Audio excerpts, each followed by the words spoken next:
Welcome to our channel. Today we how to restore fail2ban bans after log rotation resets. Easy tutorial step by step clearly. To restore fail2ban bans after log rotation resets, start by ensuring you have access to your server's terminal. Connect to your server using SSH. Navigate to the fail2ban directory, typically found at /etc/fail2ban. Open the jail.conf or jail.local file in your preferred text editor. Look for the default section to set the max retry and ban time parameters according to your security needs. Next, locate the ban.log file, which is usually in /var/log/fail. Monitor this log to see the current active bans. After log rotation occurs, fail2ban may lose track of certain bans. To prevent this, use a persistent ban method. Open the fail2ban configuration file in your text editor again. Add or modify the line that includes file to point to a persistent SQLite database, such as /var/lib/fail2ban/fail2ban.sqlite3. This change allows fail2ban to retain ban information across log rotations. Ensure your SQLite permissions are set correctly. After updating the configuration file, restart fail2ban using the command sudo systemcll restart fail2ban.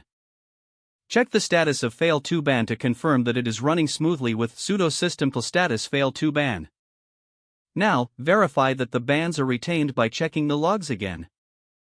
To manually restore lost bans, you can use the fail2ban client command to re-add offending IPs if necessary. List the currently banned IPs with fail2ban client status jail name. If some IPs are missing, use fail2ban client set jail name bannip IP_address to manually reinstate them. Finally, ensure future log rotations do not interfere with ban persistence by testing the configuration. Your fail2ban setup is now more resilient against log rotation issues. If the page does not load, refresh the browser or try again in a private or incognito window. Make sure you are using the correct email address, then retype it carefully to avoid small typos. If your password is not accepted, use the reset option and create a new strong password you can remember. Check your spam folder for verification or security emails, then complete any requested confirmation steps. Enable two-factor authentication if available to improve account security and reduce unauthorized access risk. After signing in, review your profile details so your contact information and settings are accurate and current.